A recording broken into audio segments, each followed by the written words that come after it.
तो गाइस हमारे साथ मौजूद है बॉलीवुड में डेब्यूट करने वाले मेलोडियस सिंगर अली हैदर जी। इनका गाना यूट्यूब चैनल पर रिलीज हो चुका है जिसका टाइटल है तू मेरे लिए बना है।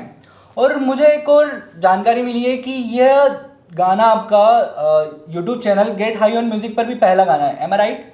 जी मेरा ये पहला गाना है get high on music level पर, और इस गाने से मेरा डेब्यूट हुआ इंडस्ट्री में। बहुत खूब।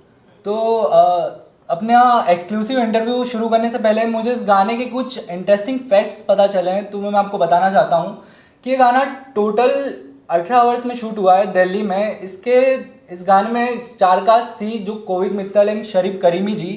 वो बेंगलुरु से दिल्ली डायरेक्ट गए थे इस गाने को शूट करने के लिए, और ये गाना बन चुका है longest video in the Indian musical history. One of the longest video in the musical history. जी सो हमारी बातचीत शुरू करते हैं। मैं आपसे पहला क्वेश्चन ये पूछना चाहूँगा कि इस गाने के लिए आप कितनी तैयारी कर रहे थे और कब से तैयारी कर रहे थे, और ये गाना कितने टाइम में बनकर तैयार हुआ? इस गाने की तैयारी मैं काफ़ी टाइम से कर रहा था, और ये गाना जब मेरे हाथ में मुझे मिला, इसके लिरिक्स जब मुझे मिले तो ये गाना मुझे काफ़ी पसंद आया। इस गाने के जो लिरिक्स हैं तो ये कहीं ना कहीं एक 90s का जो एरा था जिसको हम इस दौर में नहीं सुन रहे थे, तो मुझे वहाँ से कनेक्ट कुछ लगा इसको कि हाँ, इस गाने में कुछ ऐसी खासियत है जिसको मुझे करना चाहिए। फिर मैं इस गाने के ऊपर काफ़ी तैयारी की, काफ़ी रियाज़ वगैरह किया। उसके बाद फिर इस गाने को बहुत ही खूबसूरत तरह से इसको अरिजीत चक्रवर्ती जी ने इसको कंपोज़ किया, और गाना जब कंपोज़ हुआ तो लगा कि वाकई में ये गाना 90s के एरा को दोबारा से लेके आएगा। तो अली जी, जैसा कि ये गाना किसी और ने लिखा था, लिरिसिस्ट अजीम शिराजी ने, तो आपको कभी इंटरेस्ट हुआ है कि मैं खुद गाना लिखकर खुद गाना कंपोज करूँ, खुद गाऊँ? जी, लेकिन एक इंसान किसी भी एक चीज़ में माहिर होता है। जैसे मुझे गाने का शौक़ है तो मुझे सिंगिंग से रिलेटेड जो है मेरी सिंगिंग पे ज़्यादा ध्यान रहता है, फोकस। लिखने पे कभी मेरा ध्यान रहा नहीं, और ये एक किसी इंसान के अंदर कुदरती होता है नेचुरली लिखने के लिए, लेकिन कुछ चीज़ें होती हैं जो इंसान के अंदर कुदरती होती हैं, जैसे मेरे अंदर है। ये गाने की तैयारी में जब मुझे इसके लिरिक्स मिले तो मैंने इसको जब सुना तो जिन्होंने लिखा है, जब मैंने उनका नाम देखा तो मैं एकदम शौक था, क्योंकि मैं उनके गाने पहले भी सुन चुका हूँ। लाइक कभी जो बादल बरसे जो हरी सिंह ने गाया था, वो मेरा फेवरेट सॉन्ग था। तो मुझे काफ़ी खुशी थी कि मुझे इतनी बड़ी शख्सियत ने मुझे गाना लिखा है, और उसको मैं बेहतर से बेहतर बनाने के उसमें लगा हुआ था। तो इस गाने में टाइम तो लगा है, इस गाने में समथिंग 2 से 3 महीने लगे हैं, लेकिन ये गाने को मैंने बहुत ही अच्छी तरह से इसको निभाने की कोशिश की है, और उसने उतना ही बेहतर इसको बनाया है जो कंपोज़ किया है अरिजीत चक्रवर्ती जी ने। उन्होंने भी अपनी पूरी मेहनत के साथ इस गाने को बनाया, और उन्होंने एक 90s के एरा को वापस लाने की कोशिश की है। तो मुझे इस गाने को गा के बहुत खुशी है, और काफ़ी अच्छा मुझे लगा।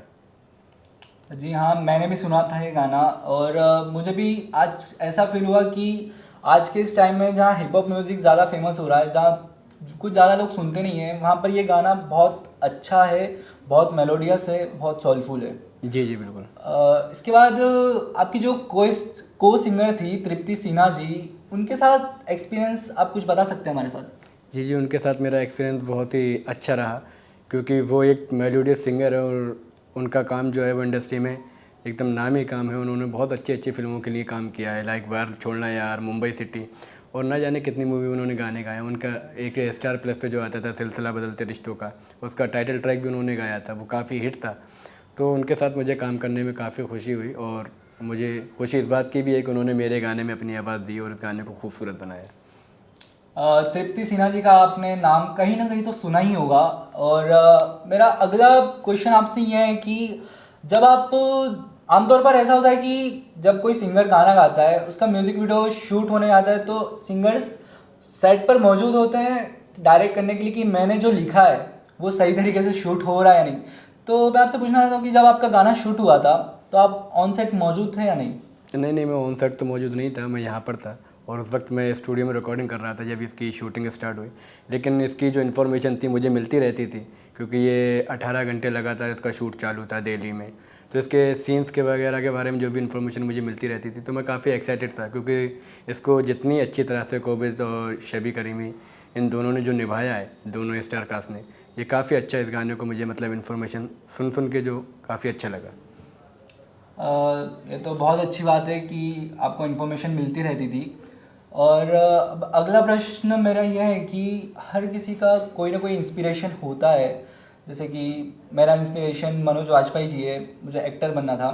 और मैं आपसे ये पूछना चाहता हूँ कि आपका सिंगिंग का इंस्पिरेशन कौन है? मेरे सिंगिंग के एक्सप्रेशन की बात करूं तो मैं सबसे ज़्यादा एक ही पर्सनालिटी से इंस्पायर हूं, उनका नाम है सोनू निगम।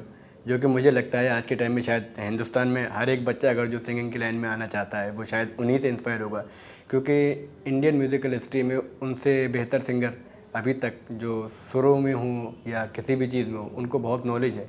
और वो लाइव परफॉर्मेंस भी ऐसे देते हैं जैसा आपको लगेगा कि वो स्टूडियो में रिकॉर्डिंग कर रहे हैं। तो मुझे उनसे बहुत इंस्पिरेशन मिला और उनको ही सुन सुन कर मैं यहाँ तक पहुँचा हूँ, और उम्मीद करता हूँ कि उनको ही सुनता रहूँ, उनसे सुन सुन के उनके मकाम तक कुछ हासिल कर सकूँ। आजकल ऑटो ट्यून के ज़माने में जब सोनू निगम जी स्टेज पर आते हैं तो ऐसा लगता ही नहीं कि वो स्टेज पर लाइव गा रहे हैं, ऐसा लगता है कि कोई रिकॉर्डिंग चल रही है और वो सिर्फ लिप सिंक कर रहे हैं।